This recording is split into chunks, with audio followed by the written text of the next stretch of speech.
fakultě učím etiku, teologickou etiku.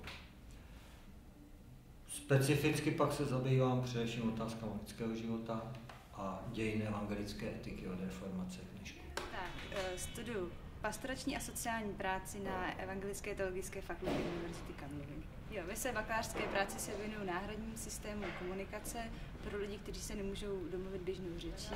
Představit si pod tím můžete třeba obrázkový systém, kde vlastně obrázky se používají místo slov. Na fakultě učím biblistiku, obor nový zákon, to znamená, ubírám se literaturou příznačnou pro křesťanskou část Bible.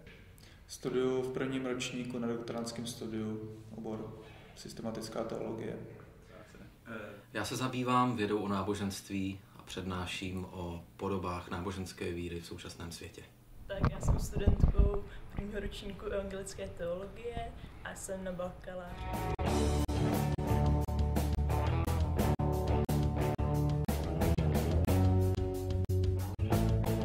Učitel má vždycky hlavní motivaci předat to, co sám poznal, co nejlíp dalším lidem, aby oni v tom mohli pokračovat. Moje hlavní motivace pro studium teologie byla snaha nebo vnitřní touha porozumět tomu vztahu, který mě přesahuje. Znovu a znovu trnu a žasnu, jak se před mýma očima vynořuje nová generace vzdělaných lidí. Lidí, kteří budou utvářet budoucí podobu české kultury a společnosti. Hlavní motivací při mojí práci je pro mě touha co nejpřesněji poznat podstatu křesťanské víry a podělit se o to s ostatními. Zakotvení toho zájmu je hlubší, než jenom, že to zajímá studenty. Je to moje přesvědčení, může se tomu říkat víra, že to má smysl. Tak přístup učitelů ke studentům je rozhodně košer.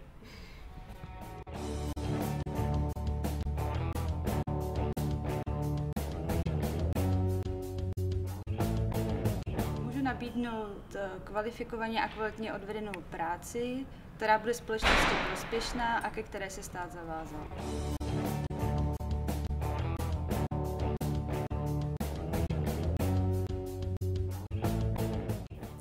Akademické svobody patří podle mého názoru k základům evropské kultury.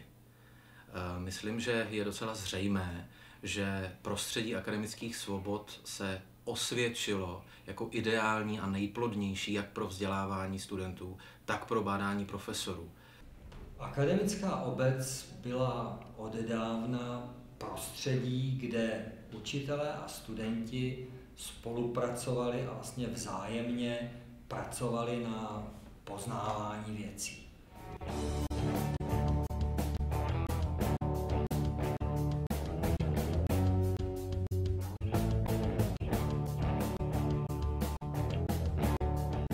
A rozhovor přece není o tom, jestli reformu ano nebo ne, ale jakou reformu. Potřebujeme dobrou reformu. Reformu, jejímž výsledkem bude, že situace vysokého školství bude lepší.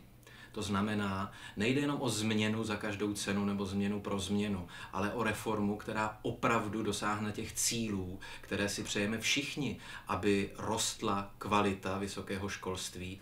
Pokud jde o tu reformu vysokých škol, tak mám dojem, že je založena na naprosté nepochopení toho, co znamená univerzita. Jestliže to uděláme jako nabídka, poptávka, ti, kdo si něco objednávají a ti, kdo jim něco prodávají, tak mám dojem, že to vzdělání nemůže dobře dopadnout, že z toho vznikne paskvil. Já si myslím, že je potřeba změnit způsob uvažování o vysokoškolském vzdělávání. Vzdělání není výrobek, je to hodnota. Studenti nejsou zákazníci, ale je to budoucnost české společnosti. Představa, že by vzdělání mělo být nabízené zboží, kam přichází student jako klient, který si co si objedná, aby to dostal, je naprosto proti tomu staletému konceptu. A mám za to, že nemůže dobře skončit. V té reformě a v protestech proti té reformě nejde o to, že ti, kdo dosud neplatili, nechtějí začít platit. To je prostě podle mě politování hodné nedorozumění, které ale slouží některým zájmovým skupinám.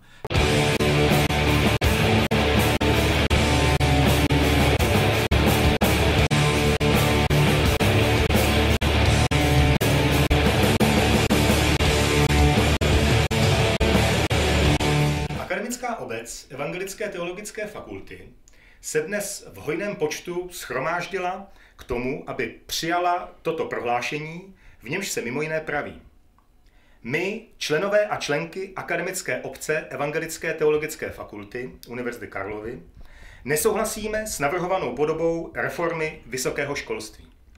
Prohlašujeme, že oba návrhy věcných záměrů reformních zákonů nenabízejí přesvědčivá východiska pro reformu českého vysokého školství, ani neskýtají pádné argumenty pro úplné nahrazení stávající právní úpravy. Jsme přesvědčeni, že pokud oba věcné záměry reformních zákonů při současné úrovni právní kultury v naší zemi projdou legislativním procesem, dojde k likvidaci samosprávného charakteru veřejných vysokých škol a jejich podřízení komerčním a politickým zájmům.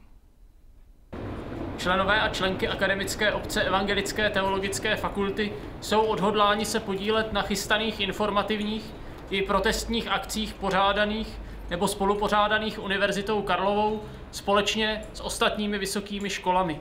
Tím vyjadřujeme souhlas s postojem široké akademické obce většiny českých vysokých škol k těmto problematickým reformním návrhům. Akademické svobody jsou výsadou demokratického zřízení a jeho nezbytnou součástí.